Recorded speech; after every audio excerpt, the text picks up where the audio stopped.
Hello dear student, good morning आप सभी का। एक और नया टॉपिक आज आप लोगों के लिए। आज हम लोग पढ़ेंगे प्रत्यावर्ती धारा से संबंधित कुछ परिपथ जो बहुत ही इंपॉर्टेंट है। तो हम लोग जीरो से या कह सकते हैं स्टार्टिंग से जो पहला परिपथ है वहाँ से स्टार्ट करने वाले हैं। तो वीडियो को प्यार से देखिए आप लोग और एक एक टॉपिक को बेहतरीन तरीके से समझिए। तो पहले हम लोग देखते हैं कि हमें जो टॉपिक पढ़ना है वो टॉपिक कौन कौन सा है, यानी परिपथ में कौन कौन से परिपथ आते हैं, यानी प्रत्यावर्ती जो धारा परिपथ है उसमें कौन कौन सा परिपथ आता है। तो चलिए हमें पढ़ना है पहले आर परिपथ। आर परिपथ पढ़ना है और उसके बाद एल परिपथ। एल परिपथ उसके बाद है आर एल। उसके बाद हमें पढ़ना है सी परिपथ। ठीक है, ये सर्किट हो गए। अब इन्हीं सर्किट के कॉम्बिनेशन से कुछ सर्किट बनते हैं जिन्हें देखना है हमें। जैसे एक है एल आर परिपथ। एल आर परिपथ एक है एल सी परिपथ। ठीक है, और एक को बोलते हैं सी आर परिपथ। परिपथ अगर इन सभी को एल सी आर तीनों को एक साथ मिला दें तो एक सर्किट और बनेगा जिसे बोलेंगे एल सी आर परिपथ। ठीक है, तो हमें इतने परिपथ पढ़ने हैं। काउंट करो कितना हुआ, 1 2 3 4 5 6 7। कितने हुए, 7। यानी सातों सर्किट को हमें एक एक करके पढ़ना है। तो फर्स्ट ऑफ ऑल हम लोग स्टार्ट करेंगे किसे, आर परिपथ से चलेंगे। ठीक है, तो हेडिंग लगाएंगे हम लोग पहले क्या, आर परिपथ। आर परिपथ।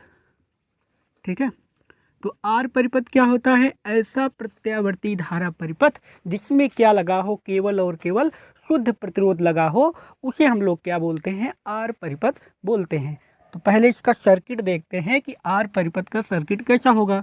तो इसका सर्किट कुछ ऐसे बनाएंगे हम लोग, या इसका परिपथ कुछ ऐसे बनेगा। यहाँ पे लेंगे एक प्रतिरोध, ये है प्रतिरोध। ठीक है, और प्रतिरोध को बोलेंगे कितना, आर। और यहाँ पे जो प्रत्यावर्ती धारा स्रोत जोड़ा गया है ना, इस पर जो वोल्टेज है उसको हम लोग लिख सकते हैं V बराबर V not sine omega T. V बराबर V not sine omega T. अब यहाँ पे वोल्टेज लगाने के बाद यहाँ पे कुछ वोल्टेज आएगा इस प्रतिरोध के सिरे पर। तो मान लेते हैं यहाँ पे जो आने वाला वोल्टेज है वो कितना है, वो वोल्टेज मान लेते हैं कितना है, V है। यानी हम लोग क्या लेंगे, एक प्रतिरोध लेंगे और उस प्रतिरोध को एक प्रत्यावर्ती धारा परिपथ से जोड़ देंगे। ठीक है, वो परिपथ क्या कहलाएगा, आर परिपथ कहलाएगा, या कह सकते हैं शुद्ध प्रतिरोध वाला परिपथ। अब देखो यहाँ पे हम लोग जैसे ही वोल्टेज लगाएंगे वैसे ही परिपथ में क्या होगा, धारा का प्रवाह शुरू हो जाएगा, क्योंकि सर्किट यहाँ पे क्या है, कंप्लीट है। यहाँ पे लगा है क्या, एक प्रतिरोध। तो पहले हम देखते हैं, हम लोगों ने यहाँ पे लगाया है एक प्रत्यावर्ती वोल्टेज। तो धीरे धीरे समझते भी रहेंगे और लिखते भी रहेंगे। तो यहाँ पे है क्या, प्रत्यावर्ती वोल्टेज। ठीक है, प्रत्यावर्ती वोल्टेज। अब जो प्रत्यावर्ती वोल्टेज लगाया गया है उसका मान कितना है, तो उस प्रत्यावर्ती वोल्टेज का मान है V बराबर V not sine omega T.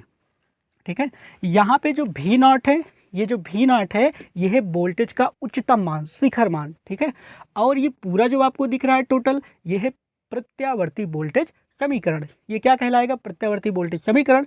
ये क्या है, वोल्टेज का शिखर मान। ओमेगा टी क्या है, कालांतर है। ठीक है, अब देखो हमारा टारगेट क्या रहेगा, मेन टारगेट ये रहेगा, जैसे ही हम लोग वोल्टेज का समीकरण लिखेंगे तो वोल्टेज के समीकरण लिखने के तत्पश्चात ही हमारा टारगेट रहेगा धारा को निकालना। तो वोल्टेज का समीकरण मिला है, हमें निकालना है धारा। तो परिपथ में अगर धारा निकालना है तो यहाँ पे क्या लगा है, प्रतिरोध लगा है। तो प्रतिरोध लगा है तो यहाँ पे कौन सा ऐसा नियम लगाया जाए जिससे हमें करंट मिल जाए, यानी धारा का मान प्राप्त हो जाए। तो हम लोग देखेंगे जो ओम का नियम है, जब भी प्रतिरोध लगा हो तो वहाँ पे ओम के नियम का प्रयोग करते हैं। तो अगर ओम के नियम से देखें, ठीक है, तो ओम का नियम क्या होगा, लिखेंगे ओम के नियम से। ठीक है, ओम के नियम से ना। तो जब ओम का नियम लगाएंगे तो ओम के नियम से जो नियम होता है वो क्या होता है, I बराबर V अपान में R। ठीक है, यानी परिपथ में जो वोल्टेज है अगर उसमें लगे हुए जो परिपथ में लगा हुआ रेजिस्टेंस है उससे हम लोग क्या कर दें, भाग कर दें, तो वो धारा के क्या होता है, बराबर। तो यहाँ पे लिखेंगे ओम के नियम से I बराबर हो जाएगा V अपान में R ना। अब अगर इसको हम लोग समीकरण 1 बना लें, क्यों, और उसके बाद एक बात बताओ, यहाँ पे कौन है, V है, यहाँ पे कौन है, V है, V की वैल्यू को यहाँ पे रखते हैं, तो रखते हैं, देखो कितना आएगा, जहाँ पे V है वहाँ पे इसकी वैल्यू, उसका मान रखेंगे तो ये हो जाएगा V not sine omega T, इतना हो जाएगा। बटे में R भी है तो बटे में क्या लिख देंगे, R ना। ये हो गया I बराबर V नॉट अपान में R साइन ओमेगा टी। अब देखो ये क्या है, इसको एक बार पुनः लिखते हैं तो ये हो जाएगा V नॉट अपान में R साइन ओमेगा टी ना। तो हमें क्या निकालना था, धारा, और धारा का मान हमें प्राप्त हो गया। धारा क्या है, I बराबर V नॉट अपान में R साइन ओमेगा टी। लेकिन एक बात बताओ, आप लोग जो समीकरण पढ़े हो, प्रत्यावर्ती धारा का समीकरण तो होता है I बराबर I not sine omega T, क्यों, ये तो होता है। या कह सकते हैं ओम के नियम से जो V अपान में R होता है वो क्या कहलाता है, धारा।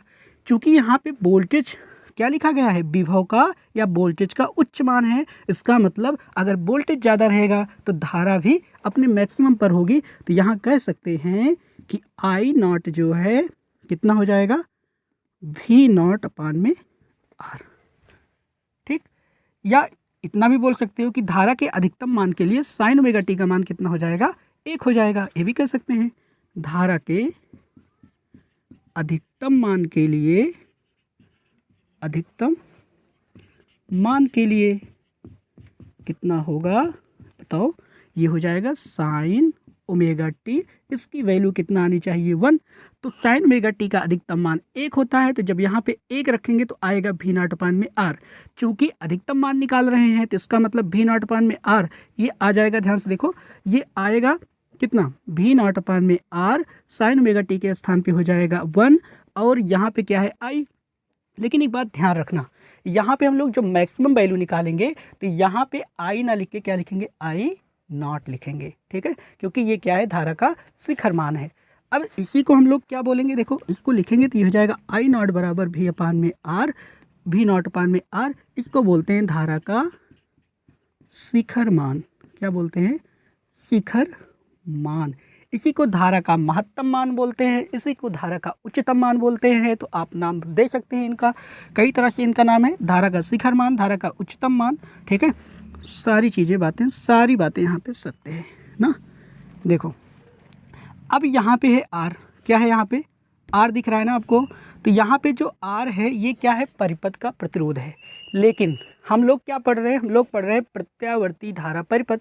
तो प्रत्यावर्ती धारा परिपथ में जो प्रतिरोध होता है वो प्रतिरोध ना कहला के क्या कहलाता है, प्रतिबाधा, ठीक है। प्रतिरोध क्या होता है कि धारा के मार्ग में जो आने वाली रुकावट होती है उसी को हम लोग क्या बोलते हैं, प्रतिरोध बोलते हैं। लेकिन जब वो रुकावट कहाँ हो, प्रत्यावर्ती धारा परिपथ में, यानी प्रत्यावर्ती धारा परिपथ में अगर कोई धारा के मान में रुकावट करता है तो उस रुकावट को हम लोग प्रतिरोध ना कह के क्या बोलेंगे, प्रतिबाधा। यानी प्रत्यावर्ती धारा परिपथ का जो प्रतिरोध होगा वो क्या कहलाएगा, प्रतिबाधा ना। तो यहाँ R क्या है, कह सकते हैं R ये क्या है, प्रतिबाधा है। क्या है, प्रतिबाधा, ठीक है। किस परिपथ के लिए है ये, तो ये R परिपथ की प्रतिबाधा कहलाएगी। और प्रतिबाधा को हम लोग किससे दिखाते हैं, तो Z से। तो R क्या होगी, परिपथ की प्रतिबाधा हो जाएगी। और प्रतिबाधा को किससे रिप्रेजेंट करेंगे, किससे दिखाएंगे, तो वो होगा Z। और एक बात, अब देखो अभी हम लोग लिखे थे कितना, I नॉट बराबर V नॉट अपान में R। इसका मतलब जो ये वाला समीकरण है जहाँ लिखा गया है I नॉट, जहाँ लिखा गया है V नॉट अपान में R, क्या वहाँ पे I नॉट लिख सकते हैं, तो कह दो हाँ लिख सकते हैं। तो लिख सकते हैं तो लिखो, क्या होगा, I बराबर I not sine omega T, ठीक है। ये क्या है, धारा का समीकरण है। कौन सी धारा, प्रत्यावर्ती धारा।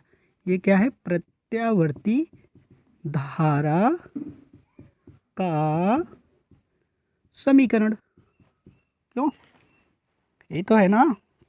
अब एक बात बताओ, यहाँ पे देखो ये वोल्टेज के लिए आ गया, ये किसके लिए है, इसको समीकरण नंबर 2 बना लेते हैं। इस समीकरण नंबर कौन सा हो जाएगा हमारा, 2 हो जाएगा। तो समीकरण एक वोल्टेज वाला यानी प्रत्यावर्ती वोल्टेज का समीकरण है, समीकरण 2 क्या है, प्रत्यावर्ती धारा का समीकरण है। अब हम लोग कुछ और अच्छी बात को देखते हैं। देखो एक अच्छी बात ये है, इनका कलांतर पहले निकालते हैं। देखो कलांतर क्या होगा, तो लिखते हैं यहाँ पे क्या, कलांतर। ठीक है, याद रखना क्रम से हम लोग जितने भी सर्किट करेंगे, जितने भी सर्किट को पढ़ेंगे, इसी के अनुसार, जैसे ये फर्स्ट वाला डेरिवेशन है, इसी तरह स्टेप बाय स्टेप प्रत्येक सर्किट में हम लोग सारी चीज़ों को निकालेंगे, ज्ञात करेंगे। मेन टारगेट हमारा रहेगा धारा। जब धारा निकल जाएगी तो फिर कलांतर, ये मान लेते हैं हमारा पहला पॉइंट है। ठीक है, अब अगर कलांतर देखें तो कलांतर में देखो जो वोल्टेज वाला समीकरण है, वोल्टेज वाला समीकरण क्या है, V naught sine omega T. उसके बाद धारा का जो समीकरण है, आई बराबर I naught sine omega T. क्यों, कलांतर का मतलब क्या होता है कि जो यहाँ पे कोण है, क्या है, कोण है, तो कोण का मतलब क्या हो गया, या आप कह सकते हैं जो साइन का कोणांक है, तो साइन का कोणांक यहाँ पे क्या है, ओमेगा टी है, और यहाँ पे इसका कोणांक क्या है, ओमेगा टी है ना। अब कलांतर का मतलब क्या है कि कोणों में अंतर, कलाओं में अंतर। तो अंतर का मतलब क्या करेंगे, हम दोनों की कलाओं को आपस में घटाएंगे। तो अब देखो अगर इसको घटाते हैं तो कितना आता है, तो कलांतर बराबर कितना होगा, कलांतर बराबर हो जाएगा ओमेगा टी वोल्टेज, उसके बाद धारा यानी ओमेगा टी, ये भी हो गया। ओमेगा टी में से ओमेगा टी गया, कुछ क्या बचा, कुछ नहीं बचा, लड्डू हो गया, ये देखो जीरो आ गया ना, यानी हो गया जीरो। तो कह सकते हैं कि जो वोल्टेज है और जो धारा है दोनों सदैव क्या होती हैं, समान कला में होती हैं। ठीक है, इनमें कोई कलांतर नहीं होता, या कह सकते हैं कलांतर कितना होता है, शून्य होता है। तो लिखेंगे धारा तथा वोल्टेज के मध्य कलांतर कितना होगा, कलांतर शून्य होता है, शून्य होता है, या समान होता है, या समान होता है, आप ये भी कह सकते हैं समान होता है। इस पॉइंट को आप अच्छे से याद रखना, ये जो पॉइंट है इसको याद रखना कि आर परिपथ में जो धारा और वोल्टेज होती है दोनों कैसी होती हैं, समान कला में होती हैं। ठीक, अब देखो अब हम लोग चलते हैं ग्राफ पे ना। तो इस कलांतर का अगर हम लोग ग्राफ बनाए तो कैसे बनेगा, देखो कलांतर का जो ग्राफ होगा उसको हम लोग बोलते हैं फेजर ग्राफ। क्या बोलते हैं, फेजर ग्राफ। ये क्या है, फेजर ग्राफ। तो आर परिपथ में जो फेजर ग्राफ होगा वो देखो कैसे होगा। तो फेजर ग्राफ जब निकालेंगे बच्चा तो देखो क्या आएगा, यहाँ पे कुछ ऐसे हम लोग डिजाइन बनाते हैं, एक डिजाइन नहीं है, क्यों ऐसे ना। अब देखो यहाँ पे ध्यान से देखना, ये क्या है, ओमेगा टी ना, उसके बाद ये क्या है, ओमेगा टी। तो अगर वोल्टेज के लिए हम लोग देखें तो ये क्या है, ओमेगा टी एक प्रकार का कोण ही है, या जिसको हम लोग कला कहते हैं ना। तो कोण क्या है, ये जीरो से ज़्यादा ही होगा, जीरो से ज़्यादा ही होगा। तो अगर इसको हम लोग यहाँ पे दिखाएं ग्राफ पे तो ये हमारा क्या हो जाएगा, वोल्टेज होगा। अब वोल्टेज का मान ये क्या है, ये है ओमेगा टी ना, कितना है, ओमेगा टी, या कह सकते हैं ये भी जो है, भी की जो कला है वो कितना है, ओमेगा टी है। ये हो जाएगा ओमेगा नॉट, यानी वोल्टेज का जो उच्चतम मान है, शिखर मान है। ये क्या है, वोल्टेज का उच्चतम मान, शिखर मान। और एक बात बताओ हमें, अभी यहाँ पे कुछ निकल के आया था, कलांतर कितना होता है, वोल्टेज और धारा के मध्य जीरो होता है ना। चाहे आप यहाँ से देखो या यहाँ से देखो, दोनों बात एक ही है। तो चलो आपको यहीं दिखाते हैं, ये कितना है, ओमेगा टी, आई बराबर कितना है, आई नॉट साइन ओमेगा टी, यानी इसका कलांतर और इसका कलांतर दोनों का क्या है, बराबर है। अब अगर कलांतर बराबर है तो इसका मतलब अगर जितने कोण से ये चल रहा है उतने कोण से धारा भी चलेगी। इसका मतलब जो धारा के लिए ग्राफ आएगा फेजर ग्राफ में वो भी इसी ग्राफ पर ही बनेगा। लेकिन लेकिन लेकिन एक बात और याद रखना, जो धारा के लिए हम लोग ग्राफ बनाते हैं, या फेजर ग्राफ हो या चाहे ग्राफ हो वोल्टेज और धारा के बीच, धारा हमेशा वोल्टेज से क्या रहेगी, थोड़ा सा कम रहेगी। अब क्यों रहेगी, अब आपके दिमाग में आ रहा होगा कि ये कम क्यों होती है। तो आपके दिमाग को शांत करने का तरीका भी मुझे पता है। चलो देखो ये क्या है, अभी हम लोगों ने क्या बात की कि आई नॉट हमेशा वी नॉट से कम होता है। अब जरा यहाँ पे देखना, ये यहाँ पे देखो भी नॉट है ना, ये क्या है भी नॉट है, ठीक है। और इसको जरा देखो यहाँ पे क्या लिखा है, भी नॉट अपान में आर लिखा है। अगर थोड़ी देर के लिए साइन ओमेगा टी को अलग करें, दोनों में इक्वल है, तो यहाँ पे देखो क्या आएगा, भी बराबर भी नॉट, ठीक है। इसके लिए अगर लिखेंगे तो आई बराबर आएगा कितना, भी नॉट अपान में आर। अब हमें एक बात बताओ, ये क्या है, आर है ना। एक बात बताओ, यहाँ पे वोल्टेज में किसी चीज़ से भाग किया गया है क्या, नहीं किया गया ना। यहाँ पे देखो, यहाँ पे जो वोल्टेज है वहाँ पे आर से भाग कर दिया गया। तो किसी चीज़ में जब हम लोग भाग करते हैं तो वैल्यू क्या होती है, छोटी होती है। जैसे मार्केट से पापा जब एक सेब लेकर आते हैं तो अकेले खा जाते हो, अगर उसी में छोटा भाई भी मांग ले तो क्या होगा, आधा ही पाओगे या तो सब चला जाएगा, आधा ही पाओगे ना। इसका मतलब पहले की अपेक्षा क्या हुआ, कम हो गया। तो उसी तरह यहाँ पर भी भाग हो गया, इसके टुकड़े हो गए, टुकड़े हुए तो इसका मतलब कमी हुई। तो यहाँ पे जो वोल्टेज का मान है, धारा का कह सकते हैं शिखर मान है, वो क्या हो जाएगा, कम हो जाएगा। तो कह सकते हैं कि वोल्टेज जो होता है वो धारा से हमेशा क्या होता है, बड़ा होता है ना। तो यहाँ पर देखो भाग लग गया है, इसलिए हम लोग क्या करेंगे, आई की वैल्यू को छोटा दिखाएंगे ना। ये देखो आई की वैल्यू को क्या लिखेंगे, आई नॉट की वैल्यू को भी नॉट से थोड़ा सा पीछे। तो अगर इसको देखें तो ये आएगा कुछ यहाँ पे, ये ग्राफ पे वाई एक्सिस पे यहाँ पे मिलेगा ना। तो ये डिनोट करेगा किसको, धारा को, और ये जो डिनोट करेगा किसको, वोल्टेज को। तो इस ग्राफ को हम लोग क्या बोलते हैं, फेजर ग्राफ बोलते हैं। क्या बोलते हैं, फेजर ग्राफ। इसके बाद एक ग्राफ और है, ठीक है। जैसे अभी हम लोग कला के बीच ग्राफ पढ़े थे ना, कलांतर मतलब जिसको हम लोग क्या बोलते हैं, फेजर ग्राफ। उसी तरह हम लोग ग्राफ अब किसके मध्य बनाएंगे, वोल्टेज के मध्य और धारा के मध्य। यानी वोल्टेज और धारा को लेकर के टाइम के रिस्पेक्ट में दोनों को देखेंगे कि ग्राफ कैसे चलता है ना। अब देखो ध्यान से देखना, लिखेंगे वोल्टेज व धारा का समय के साथ ग्राफ। क्यों, ग्राफ देखो कैसे आएगा, ये ऐसे कुछ होगा, ऐसे, ठीक है, ऐसे होगा। ये कितना होगा एक बात बताओ, यहाँ पे मान लेते 0 है, ऊपर क्या होगा, पॉजिटिव होता है, नीचे क्या होता है, निगेटिव होता है। तो जब भी ग्राफ बनाना है तो पहले हम लोग क्या करेंगे, यहाँ पे देखो पहले वोल्टेज का हम लोग ग्राफ प्लॉट कर लेंगे। ग्राफ जो होगा उसको दिखाएंगे, भी बराबर कितना है, भी नॉट साइन ओमेगा टी। यहाँ पे साइन का मतलब क्या है, ज्या, ठीक है। तो साइन थीटा का ग्राफ आप लोग मैथ में भी पढ़े हैं ना। तो यहाँ जो साइन थीटा होता है उसका ग्राफ, या कह सकते हैं साइन ओमेगा टी, या कह सकते हैं जो वोल्टेज का ग्राफ है कुछ ऐसे चलेगा ना। ये क्या है, साइन ओमेगा टी, यानी वोल्टेज का ग्राफ है, किसका है, वोल्टेज का, यानी प्रत्यावर्ती विभव का ग्राफ ये हो जाएगा। भी बराबर कितना होगा, भी नॉट साइन ओमेगा टी होता है। भी बराबर कितना होगा, भी नॉट साइन ओमेगा टी। इसके बाद हमें बनाना है क्या, धारा का ग्राफ ना। धारा के लिए अगर हम लोग ग्राफ बनाएं तो एक बात देखो यहाँ पे ध्यान से, जब यहाँ पे हम लोग t का मान 0 रखेंगे, t का मान 0 रखेंगे तो ये बनेगा साइन 0, और साइन 0 का मान कितना आ जाएगा, 0, ठीक है। और टोटल हो जाएगा कितना, 0, यानी v का मान कितना आएगा, 0। उसी तरह जब t के स्थान पे 0 रखेंगे तो ओमेगा इंटू 0 हो जाएगा 0, और बनेगा टोटल साइन 0, और साइन 0 का मतलब होता है 0, और 0 से जब आई नॉट में गुणा होगा तो हो जाएगा कितना, 0। तो यानी आई का मान भी कितना आएगा, 0 आएगा। इसका मतलब जिस टाइम पर वोल्टेज 0 हो रहा है उसी टाइम पर धारा भी 0 हो रही है। उसी तरह जिस टाइम पर वोल्टेज बढ़ेगा उसी टाइम पर क्या होगी, धारा भी बढ़ेगी। तो हम लोग कह सकते हैं कि जब वोल्टेज 0 होगा तो धारा भी 0 होगी। उसके बाद जब वोल्टेज बढ़ेगा तो धारा भी क्या होगी, बढ़ेगी ना। उसके बाद जब पुनः वोल्टेज 0 होगा तो पुनः क्या हो जाएगी, धारा क्या होगी, 0 हो जाएगी ना।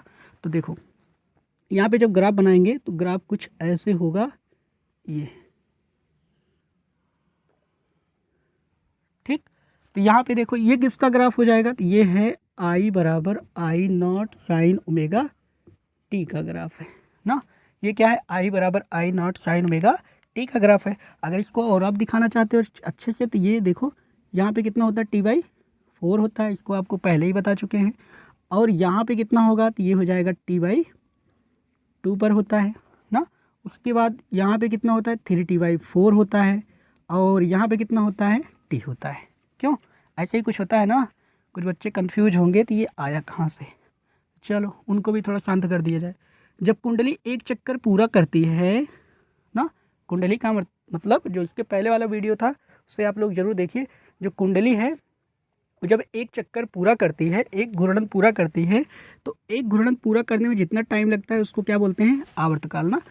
अब इसी कुंडली को मान लेते हैं यहाँ से चलना स्टार्ट करती है, यहाँ तक पहुँचती है, एक चक्कर कंप्लीट मतलब 360 कंप्लीट हो गया। तो यहाँ तक आने में कितना टाइम लगा t। अगर इसी टाइम को 4 पार्ट में डिवाइड कर दें तो बनेगा t/4। ये वाला पार्ट कितना आएगा t/4, ये कितना आएगा t/4, ये कितना आएगा t/4। यानी जब कुंडली पूरे चक्र का केवल इतना भाग तय करती है, इतना भाग का मतलब क्या है, ये इतना भाग, ठीक। तो यानी कितना टाइम लगा यहाँ से यहाँ तक आने में t/4, इसलिए यहाँ पे होगा t/4, चाहे वोल्टेज हो चाहे धारा हो।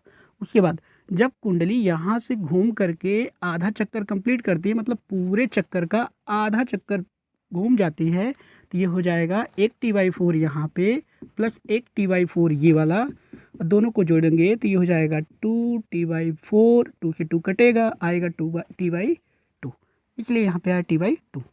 उसी तरह जब कुंडली घूम करके यहाँ पहुँचेगी, मतलब अपने पूरे चक्कर का 3/4 भाग जब तय कर लेगी, तो टाइम कितना लगेगा, देखो एक t/4, 2 t/4, 3 t/4, तो यहाँ पे आया कितना 3t/4। उसी तरह यहाँ पे कितना होगा, कंप्लीट चक्कर के लिए कितना हो जाएगा, t हो जाएगा ना। चलो इतना आप लोग एक बार स्क्रीनशॉट कर लो।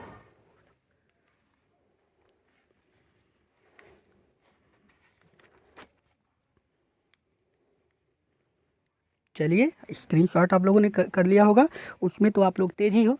तो एक बात और बताते हैं भाई आप लोगों को, एक बात और बताते हैं, एक बात और, कौन सी बात, ज़रा देखो यहाँ पे जो कह सकते हैं जो प्रतिरोध है ना, वो प्रतिरोध क्या प्रत्यावर्ती धारा की आवृत्ति पर निर्भर करता है, ये देखना है, ठीक है। जो प्रतिरोध है वो प्रत्यावर्ती धारा की आवृत्ति पर डिपेंड करता है या नहीं। तो चलो पहले यहाँ से देखते हैं। प्रतिरोध यानी प्रतिबाधा, जी प्रतिरोध मत बोलना, यहाँ पे क्या कहोगे, प्रतिबाधा R। तो यहाँ पे देखो जो I0 है वो कितना है V0/R। R बराबर अगर वैल्यू निकालें तो आ जाएगा V0/में I0।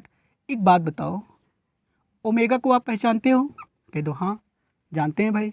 अगर इनको जानते हो तो इसका मान भी जानते हो, कह दो हाँ ये भी जानते हैं। अब ये मत कहे ना सब ज़बरदस्ती आप लोगों से हो रहा है कि हाँ जानते हैं जानते हैं, इसको आप जानते भी हो, उसको पढ़ाया भी गया है ना। अब एक बात बताओ, इस फार्मूले में कहीं कहीं पर भी आपको ओमेगा दिख रहा है क्या, नहीं दिख रहा है ना। अगर ओमेगा नहीं है तो यफ कहाँ से पैदा हो जाएगा, नहीं होगा ना।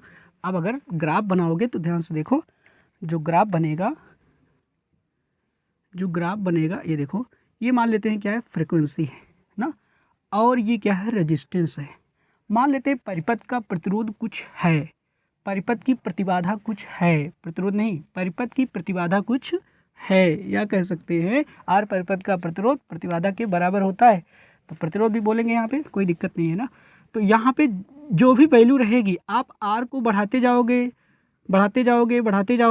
ठीक है। तो यहाँ पे एफ तो है ही नहीं, तो आर पर कोई प्रभाव पड़ेगा नहीं। अगर इसकी वैल्यू मान लेते हैं 5 ओम के बराबर है, तो इसका मतलब एफ आप 1 2 3 4 5 ऐसे बढ़ाते चले जाओगे, 1 2 3 4 5, आप कितना भी बढ़ाते चले जाओ, लेकिन आर जो है वो कभी ना तो कम होगा ना तो ज़्यादा होगा। इसका ग्राफ कुछ ऐसे बनेगा, ठीक है। ये किसके बीच ग्राफ है, ये है प्रतिरोध तथा प्रत्यावर्ती धारा की आवृत्ति के मध्य ग्राफ है, ठीक है। तो इसे आप लोग रिवाइज कर लेना अच्छे से, और जो ना समझ में आया हो इस पार्ट में आप नीचे कमेंट बॉक्स में कमेंट करना। इसके बाद वाला जो हमारा टॉपिक होगा वो क्या होगा, एल परिपथ। उस एल परिपथ में आपकी समस्या का समाधान भी होगा और एल परिपथ पूरा कंप्लीट भी होगा। तो मिलते हैं इसके अगले पार्ट में, तब तक के लिए आप लोगों से विदा लेते हैं और